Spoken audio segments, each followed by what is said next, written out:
নমস্কার বন্ধুরা, সকলে কেমন আছো? আশা করছি ভালো আছো, সুস্থ আছো। রানাঘাটের ছোট্ট একটা গ্রাম থেকে আমি দীপিকা সকলকে সুপ্রভাত জানিয়ে আজকে নতুন আরও একটি ব্লগ তোমাদের সাথে শুরু করে দিলাম। আর আমার সুন্দর নতুন আরও একটি ব্লগে তোমাদের অনেক ভালোবাসা। চলো আজকে সুন্দর একটা নতুন জিনিসের সাথে তোমাদের পরিচয় করিয়ে দিই। এই যে এই ফুলটা তোমরা চিনছো তো? যারা আমরা গ্রাম বাংলায় বাস করি তাদের সাথে কিন্তু এই জিনিসটার খুব সুন্দর একটা সম্পর্ক। কারণ দুর্গাপূজার আগেই আমাদের কিন্তু গ্রাম বাংলার চারিপাশে যে পুকুর, নদী, নালা যাই আমরা দেখতে পাই না কেন, সবেতেই কিন্তু মুক্তোর মতো ফুটে ওঠে। এত সুন্দর লাগে দেখতে। আর শাপলা ফুল দেখলেই মনে হয় যেন দুর্গাপূজা চলে এসছে। তারপরে চলে এলাম ছাদ বাগানে। আর ছাদ বাগানে দেখেছো নতুন নতুন কি সুন্দর সুন্দর ফুল ফুটছে। দোপাটি ফুলের কালারগুলো তো বেশ দারুণ হয়েছে, কিন্তু একটা জিনিস খুব ভুল হয়েছে জানো তো বন্ধুরা। আমি এনেছি দাদাভাইয়ের থেকে নীল দোপাটি, কিন্তু সেটা দেখছি পেঁয়াজি। যাই হোক, ভুল অনেক সময় ভালো হয়, কেননা এই পেঁয়াজি দোপাটি ফুলের কালারটা কিন্তু আমার বেশ লেগেছে।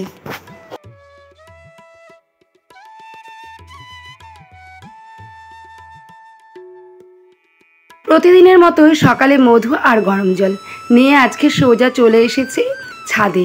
কারণ ছাদেই আজকে এক্সারসাইজটা ছেড়ে নেব। আর আজকে জানো তো কখন ঘুম থেকে উঠেছি? আজকে ঘুম থেকে উঠেছি ওই ভোর 4:30 নাগাদ। সেই ভোর 4টের থেকে ঘুম যে ভেঙেছে আর ঘুমই আসছে না, শুধু এপাশ ওপাশ এপাশ ওপাশ করেই চলেছি। তো যাই হোক, উঠে পড়লাম 4:30 সময়। উঠে সমস্ত বাসি কাজকর্ম করে 5টার সময় চলে গেছিলাম হাঁটতে। সমস্ত বাসি কাজের মধ্যে থালা বাসনগুলো তো ধোয়াই থাকে, রান্নাঘরের যে কাজটা সেটা কিন্তু আমার কমপ্লিটই করা থাকে। জানো তো বন্ধুরা, রান্নাঘরের কাজটা রাতে করে ধোয়াতে না আমার সকালবেলা খুব সুবিধা হয়, অনেকটা কাজ এগিয়ে যায়। শুধু ঝাড়াঝুড়িগুলি করলেই হয়ে যায়। আর এই ঘর মোছা তো সেই দুপুরবেলা করি। তো যাই হোক, সকালে একটু মধু আর গরম জল খেয়ে একটু এক্সারসাইজ করে নিলাম। তার আগে তো বললাম হেঁটে চলে এসেছি এক্সারসাইজ করে। আর আজকে না মাথায় ওই অ্যালোভেরা জেল লাগিয়েছি। মানে অ্যালোভেরা জেল বলতে বাড়িতেই যে একদম অরিজিনাল অ্যালোভেরাটা হয় সেটা লাগিয়েছি। তার জন্য স্নানও করতে পারছি না, কারণ ওটা লাগিয়ে তো 2 ঘন্টা রাখতে হয়। তো এই ফাঁকে 2 ঘন্টা আমি কি করব বলো? ওদিকে মেশিনটা চালাচ্ছি, পারলুম চালিয়ে দিয়েছি, কারণ 2 ঘন্টায় আমার 1 পিস কাপড় হয়ে যাবে।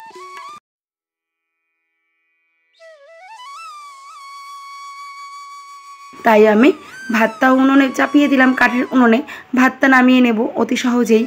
আর ওইদিকে সকলের জন্য ওই একটু গ্রিন টি করে নিয়েছিলাম। আর ফ্রিজে ছিল মাছের ডিম, সেটাকেও জলে ভিজিয়ে রাখলাম। আর এইদিকে আমি কড়াইতে মসুর ডালটাও চাপিয়ে দিয়েছিলাম, কারণ অনায়াসে এ কটা কাজ আমার হয়ে যাবে।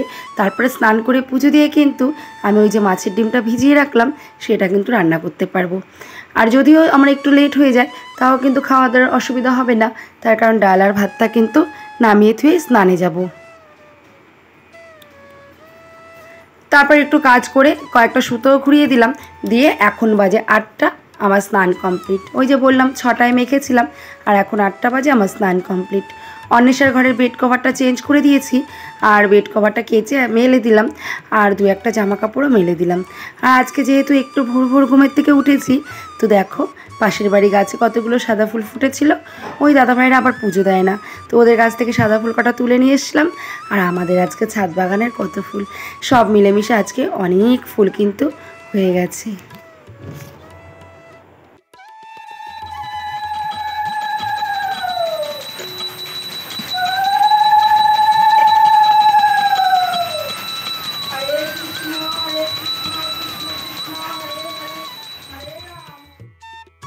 স্নান কাছাকাছি কমপ্লিট করে পুজোটাও দিয়ে নিলাম, আর গীতা পাঠটাও সঙ্গে সঙ্গে করে নিলাম।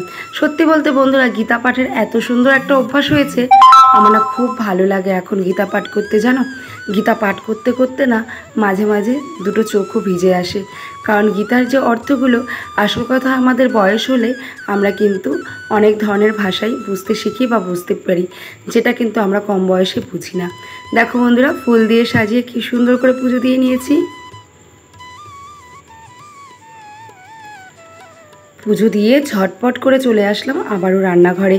ওই যে মাছের ডিম, আর ভেবেছিলাম শাপলাটা আজকে রান্না করব না, কিন্তু আমার ছেলে না নিজে হাতে যেহেতু এনেছে, বাচ্চা মানুষ ভাবছে আমি কি না কি এনেছি, তো কি বলবো, খালি বলছে মা আমার শাপলাটা খাবা না তুমি, মা আমি এনেছি তুমি খাবা না, শুধুই এমন করছে।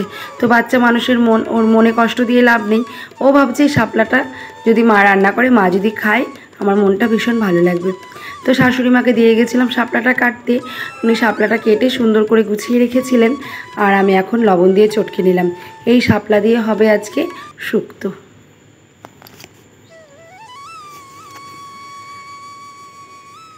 আর ওই যে বললাম ভোর 4:30 উঠেছি, আর এক হাতে তো সমস্ত কাজকর্ম করা বলে বন্ধুরা, তো একটু তো ঝটপট করে করতেই হবে, কারণ আমি একা, আর অথচ বাড়ির যে 5খানা মেম্বার, সেই 5খানা সদস্যের পুরো দায়িত্বই কিন্তু আমাদের মতো গৃহবধূদের হাতেই থাকে। আমরাই কিন্তু চাইলে ওদের খিদেতে কষ্ট দিতে পারি, আমরাই কিন্তু চাইলে ওদের সুস্থ সবল রাখতে পারি। আসলে আমাদের প্রত্যেকটা বউয়ের কর্তব্য একটা সংসারকে আর প্রতিটা সংসারের মানুষকে ভালোবেসে সুন্দর করে সামলানো, কারণ আমাদের হাতেই থাকে পুরো সংসার সামলানোর চাবিকাঠি, এবং বাড়ির যে বাদবাকি মেম্বার বা সদস্য তাদের সবাইকে যত্ন করা, সুস্থ রাখা, তাদের দেখাশোনা করার চাবিকাঠি। একদিকে শাপলা শুক্তো আর একদিকে মাছের ডিমের বড়া। আর এই বড়া কটা জানো তো বন্ধুরা, পেঁয়াজ, আদা, লঙ্কা এইগুলো কুচিয়ে জিরের গুঁড়ো দিয়ে আলাদা করে এক্সট্রা করে বড়া ভেজে নিয়েছি। আর এই বড়াগুলো দিয়ে গরম গরম ভাত খেতে না দারুণ লাগে। আর সকালে করেছিলাম টমেটোর ডাল, আর এদিকে দেখো শাপলা শুক্তোটাও হয়ে গেছে। আর মাছের ডিমের বড়ার ঝোলটা পরে করব, তার আগে এই পদগুলো দিয়ে কিন্তু সবার খাওয়া হয়ে গেছে। দেখছো না সব কিছু অল্প অল্প অর্ধেক রয়েছে। আর আমাদের বাড়িতে একটা নিয়ম হলো রান্না করার সঙ্গে সঙ্গেই সবাই খেতে এসে হাজির হয়, তাই পরিপাটি করে রান্নাগুলো আর তেমনভাবে মাঝে মাঝে দেখানো হয় না। আর যেদিন বাড়িতে কারোরই খাওয়ার তাড়না থাকে না, সেটা সময় বিশেষ মাঝে সাঝে, তখন কিন্তু পরিপাটি করে আমি তোমাদের খাবার দাবারগুলো দেখাতে পারি। কিন্তু আজকে যেহেতু রান্না করার সঙ্গে সঙ্গে ওরা খেতে চলে এসেছে, তাই ওদের খেতে দিয়ে দিয়েছি। হয়তো অনেকের বাড়িতেই আমার মতো এরকম অবস্থা, তো তোমাদের বাড়িতে কাদের বাড়িতে এরকম অবস্থা হয় আমাকে একটু কমেন্ট করে জানিও প্লিজ। মাছের ডিমের বড়াটা ঝোল দিয়ে বসিয়ে দিয়ে চলে এসেছি বিছানাটা গোছাতে। যতক্ষণ ঝোলটা ফুটবে ততক্ষণে কিন্তু আমার বিছানাটা গোছানো হয়েই যাবে। আর ওই যে বলেছিলাম না যে অন্বেষার ঘরে বেড কভারটা চেঞ্জ করেছি, তো দেখতে পেলে তো ওই কভারটা তো তুলে ধুয়ে দিয়েছিলাম, আর এই কভারটা এখানে পেতে দিলাম। দেখো বললাম না, গল্পে গল্পে কিন্তু আমার মাছের ডিমের বড়ার ঝোলটা হয়েও গেছে। আর আমাদের মেয়েদের কাজ, সংসারে সারাদিন খাটলেও কিন্তু কাজ কমপ্লিট হয় না। এখন বাজে প্রায় 10:45 নাগাদ। আমার রান্নাবান্না, পুজো, স্নান সবই কমপ্লিট, আর ছিল কিচেন ক্লিনিং। রান্নাঘরটা পরিষ্কার করলাম, আর বাসনপত্রগুলো সব মেজে নিলাম। প্রায় 10টা বেজে গেছে এখন। আর আমি ওই ভোর 4:30 থেকে সকাল 10টার মধ্যে এভাবেই কিন্তু সংসারকে ভালোবেসে এবং সময় মেনটেন করে এক হাতেই সমস্ত কাজগুলোকে সামলে ফেলি। আর একটা কথা কি জানো তো, সকাল সকাল ওঠার কিন্তু অনেকই সুবিধা আছে। তার কারণ তুমি যত সকাল সকাল উঠবে তত কিন্তু নিজের জন্য অনেকটাই সময় দিতে পারবে, এবং সংসারের কাজগুলোও কিন্তু গুছিয়ে টাইমের মধ্যে করে ফেলতে পারবে। আর নিজেকে সময় দেওয়া বলতে, আমি তো তেমনভাবে নিজেকে সময় কখনোই দিতে পারি না, কিন্তু ওই এডিটিং বলো বা একটু সময়ের সাথে একটু ভিডিওগুলো সেট করে রাখা বলো, এগুলো হয়তো কাজের ফাঁকে করতে পারি। কিন্তু রান্নাবান্না, সংসারের কাজকর্মগুলো যদি দেরি হয়ে যায় না, ওগুলো কিন্তু আমার পক্ষে করা খুবই কষ্টকর হয়ে ওঠে। কারণ তোমরা জানো আমি বাড়ির কাজের সাথে সাথে মেশিন চালাই, আর ওই যে ভোর 6টায় মেশিনে বসি, আমার উঠতে উঠতে কিন্তু প্রায় রাত 9:30 বেজে যায়। তারপরে থাকে রান্নাবান্না, অনেক কাজ। কিন্তু অত কিছুর মধ্যেও আমি ভিডিওটাকে অনেক অনেক ভালোবেসে ফেলেছি। আমার এই ইউটিউব চ্যানেলটাকে আমি অনেক ভালোবেসে ফেলেছি, এই জন্য শত কষ্টের মধ্যেও আমি চ্যানেলটাকে চালিয়ে যাচ্ছি। তো যাই হোক, দুপুরবেলা একটুখানি বাদাম খাচ্ছিলাম, আর অন্বেষা, মেঘনা ওদের সাথে গল্প করছিলাম।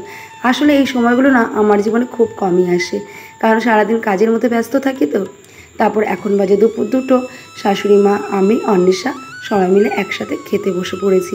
চলো আমরা সবাই মিলে একসাথে খাওয়া দাওয়া করে নিই। আর ভিডিওটি কেমন লাগলো অবশ্যই একটা লাইক করে দিও, কমেন্ট করে দিও, আর নতুন বন্ধু দেখে থাকলে চ্যানেলটাকে সাবস্ক্রাইব করে ছোট্ট দিদি ভাইয়ের পাশে থেকো। জানো তো বন্ধুরা, অনেক কষ্ট করে ভিডিও করি শুধুমাত্র একটু সফল হওয়ার আশায়। আর তোমরা যদি একটু ভালোবাসা দাও, একটু সাপোর্ট করো, আশা করছি ভবিষ্যতে আমিও সফল হতে পারবো। ধৈর্য রাখছি আর বিশ্বাস নিয়ে এভাবেই ভিডিও করে চলেছি। খুবই কম ভিউজ, লাইক, কমেন্ট খুবই কম।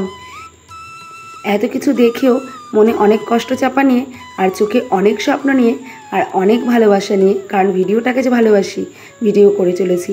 সবাই পাশে থেকো বন্ধুরা। টাটা।